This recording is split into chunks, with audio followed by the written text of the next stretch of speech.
Ես որոշում եմ կայացել, այլևս չզբաղվել ակտիվ քաղաքականությամբ։ Այս հայտարարությունից ընդամենը 2 տարի անց, սակայն 2017-ի հունվարին Գագիկ Ծառուկյանը հայտարարեց քաղաքականություն վերադառնալու մասին։ Մինչև այսօր Ծառուկյանը դեռ քաղաքականությունում է։ Իսկ ինչպես սկսվեց Ծառուկյանի քաղաքական ուղին։ 90-ականներից ձեռնարկատիրությամբ զբաղվող 33-ամյա Ծառուկյանը առաջին անգամ падգամավորի մանդատ ստացավ 2003-ին, մեկ տարվա քաղաքական գործունեությունից հետո որպես անկուսակցական ընտրվելով մեծամասնական ընտրակարգով։ Մեկ տարի անց 2004-ին Ծառուկյանը հիմնադրեց ԲՀԿ-ն։ Այդ ժամանակ պնդումներ կային, որ ՀՀԿ-ին հակակշիռ ստեղծելու նրա մտադրությունը խրախուսել էր Ռոբերտ Քոչարյանը, կուսակցությունը վայելում էր Քոչարյանի աջակցությունը։ 2007-ի մայիսի 4-ին ԱՄՆ պետքարտուղարություն ուղարկված Wikileaks-ի գաղտնազերծած փաստաթղթերից մեկում տալով Հայաստանի կուսակցությունների նկարագիրը ասվում է. Գագիկ Ծառուկյանը առնվազն նախագահ Քոչարյանի մերձավորներից է, եթե ոչ ինչպես շատերն են պնդում, նրա ստեղծած քաղաքական եւ բիզնես գործիքը, սակայն նախագահը շատ զգուշավոր է եղել իր քաղաքական նախասիրությունների հարցում եւ բացահայտ աջակցություն չի ցուցաբերել ոչ Բարգավաճ Հայաստան կուսակցությանը, ոչ էլ Հանրապետական կուսակցությանը։ Ձևավորումից 3 տարի հետո կուսակցության ղեկավար կազմը պնդում է, որ ԲՀԿ-ն ունի մոտ 370,000 անդամ։ Այդպիսով առաջին անգամ Ծառուկյանը խորհրդարանի ընտրություններին մասնակցեց 2007-ին, իշխող Հանրապետականից հետո խորհրդարանում ձևավորելով երկրորդ ամենամեծ խմբակցությունը։ 2007-ի փետրվարին Բարգավաճ Հայաստան կուսակցության 3-րդ ախտահերթ համագումարում, երբ հայտարարվեց, որ ուժը մասնակցելու է խորհրդարանի ընտրությանը, ներկային Հայաստանի Հանրապետական կուսակցության նախագահ վարչապետ Անդրանիկ Բարքարյանը, այդ ժամանակ նախագահ Ռոբերտ Քոչարյանի աշխատակազմի ղեկավար Արմեն Գևորգյանը, Դաշնակցության բյուրոյի ներկայացուցիչ Հրանտ Բարքարյանը։ ԲՀԿ-ն Դաշնակցության ու Հանրապետականի հետ անմիջապես կնքում է կոալիցիոն համաձայնագիր ու դառնում է կառավարության մաս։ Արդեն 2008-ի փետրվարի 19-ին նախագահական ընտրություններում որպես նախագահի թեկնածու առաջադրվեց Սերժ Սարգսյանը։ Այդ տարիներին Հայաստանում ԱՄՆ-ի գործերի ժամանակավոր հավատարմատար Ռուդոլֆ Փերինան ընտրությունից հետո պետքարտուղարություն ուղարկեց իր եւ այդ ժամանակ վարչապետ Սերժ Սարգսյանի հանդիպման մասին պատմող տեղեկություն։ Wikileaks-ում կարդում ենք. Սարգսյանը ընդունեց, որ Գագիկ Ծառուկյանը ստեղծել էր իր Բարգավաճ Հայաստան կուսակցությունը Ռոբերտ Քոչարյանի դրդմամբ։ Սարգսյանը չմանրամասնեց, թե ինչու, սակայն ենթատեքստից երևում էր, որ դա Քոչարյանի համար անկախ քաղաքական ազդեցություն պահպանելու միջոց էր։ Ռոբերտ Քոչարյանը խորհրդարանի ընտրության հաջորդ օրը այցելեց ՀՀԿ գրասենյակ եւ հաղթանակի առիթով շնորհավորեց կուսակցության ղեկավար կազմին, ապա իր նստավայրում ընդունեց Բարգավաճ Հայաստան կուսակցության ղեկավար կազմին, շնորհավորեց ԲՀԿ-ին, նշելով, որ առաջին անգամ մասնակցելով ազգային ժողովի ընտրությանը ԲՀԿ-ն լուրջ հաջողություն է գրանցել։ Դրա մասին վկայություններ մամուլում կան։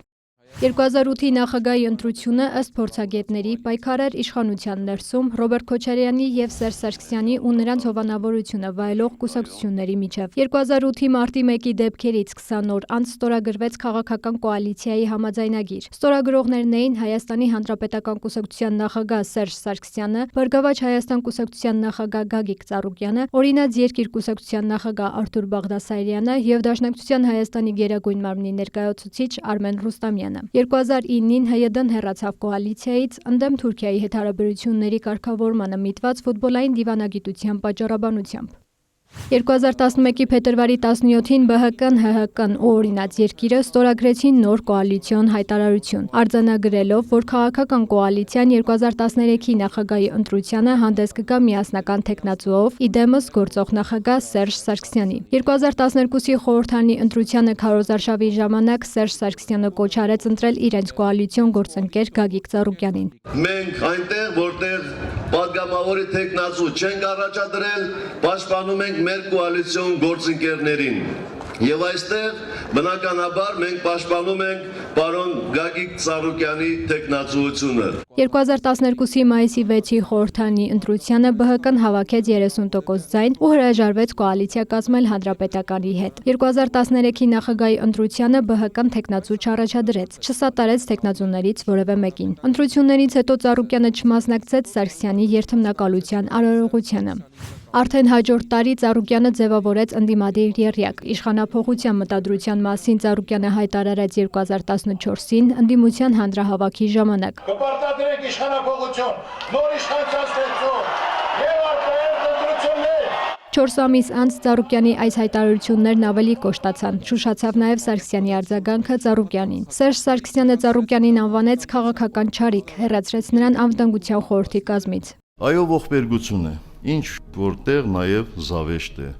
որ Գագիկ Ծառուկյանը քաղաքական մեծ հավակնություններ ունի։ Ես եմ արգելել որևէ մեկին հոլովել ժողովրդի կողմից դակված Դոդի Գագո կնիքը։ Հենց Դոդի Գագոել, հենց մնացած ամեն իր անուններ կոչելով էլ, իր անունները կոչելով էլ, ամեն ինչը այս պահից սկսած ընկնելու է իր տեղը։ Եվ սա իրականում բուժական միջոցառում է։ Ես չեմ կարծում, որ Գագիկ Ծառուկյանը քաղաքական երևույթ է, դա քաղաքական հիվանդություն է, որից օր առաջ պետք է ազատվել եւ ցանկացած քաղաքական գործիչ այսօր քաղաքական բժիշկ է։ Ինչ են կանում, ընդամենը Դոդի Գագոին տարիներ շարունակ վերացեցինք պարոն Ծառուկյանի, հիմա հակառակ process-ն են կանում։ Ուրիշ ոչ մի բան քաղաքական իմաստով տեղի չի ունենալու։ Օրեր անց Ծառուկյանը հայտարարեց ԲՀԿ-ից հեռանալու ու քաղաքականությունից դուրս գալու մասին։ Իշխանափոխության պահանջի հայտարարությունից 4 ամիս անց Ծառուկյանը մասնակցեց կինոթատրոնի բացման։ Ավելի ուշ Սերժ Սարգսյանի կողմից պարգևատրվեց պատվո եւ հայրենիքին մատուցած ծառայությունների համար շքանշանով։ 2017-ի խորհրդարանի ընտրությունից 3 ամիս առաջ Ծառուկյանը հայտարարեց քաղաքականություն վերադառնալու մասին։ Ես հայտարարում եմ, որ բացում եմ քաղաքական գործունեության փակված էջը եւ մասնակցելու եմ 2017 թվականի խորհրդարանական ընտրություններին։ Այդ ժամանակ ՀՀԿ-ն խնդիր չտեսավ, որ Ծառուկյանը նորից ընտրապայքար մտնի։ Հանրապետականի որոշումով չի դուրս եկել, ինքը դուրս է եկել սեփական որոշումով։ Միգուցե լսելով տարբեր կարծիքներ եւ օրդորներ, բայց դա եղել է իր որոշումը։ Հատկանշական է նաև, որ Գագիկ Ծառուկյան Սերժ Սարգսյան լարվածության ֆոնին փոխհրաձգություններ կային նաև Սերժ Սարգսյանի ու Ռոբերտ Քոչարյանի միջև։ Բանն այն է, որ 2015-ին Սարգսյանը նախաձեռնեց սահմանադրական բարեփոխումները, որով կիսանախագահական համակարգից անցում էր նախատեսվում խորհրդարանականի։ Ծառուկյանը որպես ընդդիմություն դեմ էր այդ փոփոխություններին։ Քոչարյանն էլ իր հայտարարություններով այդ ժամանակ նկատում էր, ինքն այդպիսի ապագա երկրի համար չի ցանկանում։ Դրա համար էլ միանշանակ դեմ է արտահայտվում այդ փոփոխություններին։ Ծառուկյանի քաղաքականությունից հեռանալուց անմիջապես հետո ԲՀԿ-ն առանց իր առաջնորդի անմիջապես գնաց նախագահական ու հայտարարեց, որ կողմ է Սերժ Սարգսյանի սահմանադրական փոփոխություններին։ 2017-ին Ծառուկյանը կրկին падգամավոր էր Ծառուկյան կուսակցությունների դաշինքով։ 2018-ին Ծառուկյանը միացավ Թավշյա հեղափոխությանը Սարգսյանի հրաժարականից րոպեներ առաջ։ 2018-ին Ծառուկյանը Իմ քայլը դաշինքի հետ կնքեց հուշագիր խորհրդարանի արտահերթ ընտրություն անցկացնելու վերաբերյալ։ 18-ի ընտրություններին Ծառուկյանը ստանում է 104,000 ձայն։ 2020-ի հուլիսին Ծառուկյանն արդեն հայտարարում էր, թե կառավարության 100%-ը պետք է փոխվի։ 2021-ին դուրս է մնում խորհրդարանից։ Ցեմենտի գործարան, կոնյակի եւ օղու կոմբինատ, գազալցակայան, խաղատներ կառուցող Ծառուկյանը սակայն քաղաքական դաշտից չի հեռանում։ 2026-ի ընտրություններին էլ խոսեց Նոյան տապան կառուցելու մասին։ Ինչպես Նոյը տեսավ փրկության եւ վերածննդի ճանապարհը, նույնը մենք պետք է փորձենք անել այսօր։ Ծառուկյանը գլխավորում է իր ուժի նախընտրական ցուցակը, բայց վարչապետի թեկնածու չէ։ Հետաքրքրական է, որ այդ տապանում ԲՀԿ-ի նախընտրական ցուցակում Ծառուկյանին միացել են նաև Ռոբերտ Քոչարյանի կուսակիցները։ Ցուցակի երկրորդ տեղում Մայր Հայաստան կուսակցության նախագահ Անդրանիկ Թևանյանն է։ Նա Հայաստան խմբակցության падգամավոր էր։ Մանդատից հրաժարվեց 2023 թվականին մասնակցելու համար այդ ժամանակ անցկացվող Երևանի ավականու ընտրություններին։ Թևանյանը գլխավորելու էր Մայր Հայաստան դաշինքը, բայց կար ժամանակ անց հրաժարվեց նաև Երևանի ավականու մանդատից։ Քոչարյանի նախկին թիմակիցներից Թևանյանը միակը չէ Ծառուկյանի ցուցակում։ 9-րդ համարի ներքո Հայաստան դաշինքի падգամավոր Էլինար Վարդանյանն է։ Քոչարյանի ղեկավարած դաշինքի մեկ այլ նախկին падգամավոր Արեգնաց Մանուկյանը 27-րդն է։ Նա Հայաստան խմբակցությունից հեռացավ 2025 թվականի սեպտեմբերին։ Ցուցակում է նաև Մայր Հայաստանի մեկ այլ անդամ գեներալ Սեյրան Սարոյանի նախկին օգնական Գևորգ Ստեփանյանը։ Նա 11-րդ տեղում է։ 2026-ի խորհրդարանի ընտրությանը Ծառուկյանն արդեն նաև այլ բանի համար է պայքարում։ Ձեր տղան կգա Հայաստան թե ոչ։ Այո, ինքն այնտեղ գործերով զբաղված է, կավարտվի ամսի 7-ից հետո անպայման կգա։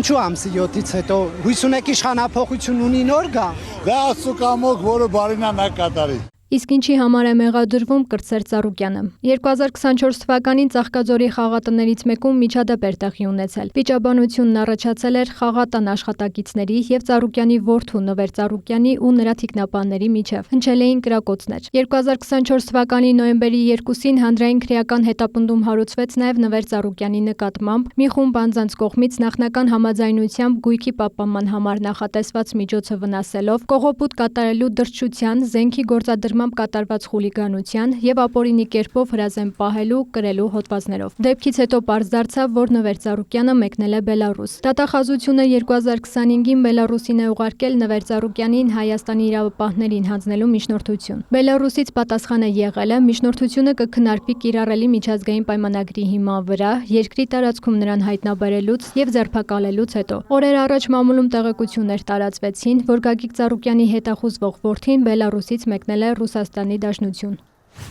Գագիկ Ծառուկյանը նույնպես տարբեր քրեական գործերով է անցել։ Ծառուկյանի առաջին մեղադրանքը եղել է 1979 թվականին։ Նա դատապարտվել էր 2 ռուս զբոսաշրջիկի կողոպուտի եւ խմբակային բռնաբարության համար։ Հետո արդեն առաջին ու պաշտոնական մեղադրանքը 2020-ին էր։ Ծառուկյանը մեղադրվեց ապօրինի ձեռնարկատիրություն եւ ընտրություններին համակարգային ընտրակաշարք բաժանելու համար։ Մեղադրանքը վերաբերում էր 2017-ին խորհրդարանի ընտրության ժամանակ իր կուսակցության օգտին 90 միլիոն դրամ ընտրակաշարք տալու համար։ Հետագայում քրեական հետապնդումը վաղեմության ժամկետներն անցած լինելու հիմքով դադարեցվել է։ 2023-ին դատախազը կրկին մեղադրական եզրակացություն ուղարկեց դատարան։ Սկսվեց նրա բիզնես կայսրության Multi Group-ի տնօրեն Սեթրակ Արուստամյանի գործը։ 2026-ին Ծառուկյանն արդարացվեց, իսկ Սեթրակ Արուստամյանը մեղավոր ճանաչվեց կաշառք տալու կամ ընտրողի ազատ կամքի իրականացմանը խոչընդոտելու համար։ Ծառուկյանն անցնում է նաև ապօրինի գույքի բռնագանձման գործերով։ Հօգուտ պետության դատախազությունը պահանջում է Ծառուկյանից բռնագանձել 86 միլիարդ դրամ, 79 շարժական ու անշարժ գույք, նաև 39 ընկերությունների բաժնեմասեր եւ բաժնետոմսեր։ Մերի Խաչատրյան, Լիլիթ Հովհաննիսյան, Կիրակնորյա լուրեր։